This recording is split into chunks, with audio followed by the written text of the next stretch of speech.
বন্ধুরা, আজকে আপনাদেরকে দেখাবো কুমিল্লা কোটবাড়ি এলাকার বৌদ্ধ মন্দির বা প্যাগোডা। এখানে আমি ঘুরতে গিয়েছিলাম বেশ কিছুদিন আগে, ভিডিও করে নিয়ে আসলাম আপনাদের জন্যে। কুমিল্লা কোটবাড়ি এলাকায় প্রায় 2.5 একর জায়গার উপর প্রতিষ্ঠিত হয়েছে নব শালবন বিহার। চোখ ধাঁধানো এই স্থাপনাটি বৌদ্ধ ধর্মাবলম্বীদের একটি উপাসনালয়। কুমিল্লার নব শালবন বিহার দক্ষিণ পূর্ব এশিয়ার বৌদ্ধ ধর্মাবলম্বীদের অন্যতম বিহার বা শান্তি প্যাগোডা।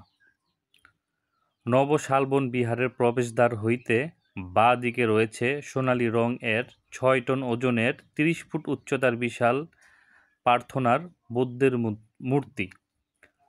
মূর্তির পাশে রয়েছে গর্জনরত দুটি সিংহ। এছাড়া চারপাশে দাঁড়িয়ে আছে 3টি বড় ও একটি ছোট সোনালী মুকুট। পুরো মন্দিরটাই নানা রকম শিল্পের কারুকার্য খচিত। ধাতব পদার্থের তৈরি দৃষ্টিনন্দন এই মূর্তিটি থাইল্যান্ডের একটি বৌদ্ধ ধর্মীয় ফাউন্ডেশনের পক্ষ থেকে নব শালবন বিহারকে উপহার হিসেবে দেওয়া হয়। 2014 সালের 15 আগস্ট স্থাপন করা এই মূর্তিটি অনেক দূর থেকেই পরিলক্ষিত হয়। শালবন বিহার ও বাংলাদেশের বুদ্ধিস্ট কালচার একাডেমি 1995 সালের 8 সেপ্টেম্বর প্রতিষ্ঠিত হয়। এই বিহারকে ঘিরে দেশে বিদেশে হতে পর্যটকদের পদচারণা রয়েছে। মন্দিরের পাশাপাশি এখানে আরও রয়েছে মেডিটেশন সেন্টার, শালবন বিহার স্কুল, এতিমখানা, লাইব্রেরি, জাদুঘর, সেমিনার ও হোস্টেল কক্ষ। শালবন বিহার ও বাংলাদেশের বুদ্ধিস্ট কালচার একাডেমি 1995 সালে প্রতিষ্ঠিত হয় এবং এর প্রবেশ মূল্য নির্ধারণ করা হয় বর্তমানে 20 টাকা। এটি পরিদর্শন করতে পারবেন সকাল 9টা থেকে বিকেল 5টা পর্যন্ত।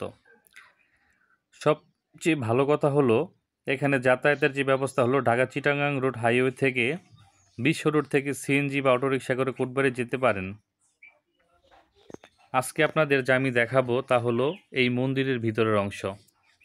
এই মন্দিরের ভিতরে সাধারণত খুব একটি প্রবেশ করা যায় না, কিন্তু আমি প্রবেশ করতে পেরেছি এবং কিছুক্ষণের মধ্যেই আমি এর ভিতরে প্রবেশ করব। এবং আমার সাথে সাথে অনেকে এখানে প্রবেশ করেছে, পুরুষ, নারী, হিন্দু এবং বৌদ্ধ। হিন্দুরা এখানে দেখলাম যে পুজো করছে এবং এর ভিতরে এই যে প্রবেশ করলাম আমি, আপনি যাদেরকে দেখছেন তারা হিন্দু ধর্মাবলম্বী এবং ভিতরের যে মন্দিরের ছোট ছোট অনেক মূর্তি আছে এবং সবগুলো সোনালী কালার, দেখে মনে হবে যে স্বর্ণের তৈরি। এই মূর্তিগুলো স্বর্ণ কালার করা। ভিতরের অংশটি খুবই কারুকার্য ডিজাইন দিয়ে সাজানো। তো আপনারা যদি সময় সুযোগ হয় অবশ্যই এখানে যাবেন, খুবই সুন্দর জায়গা।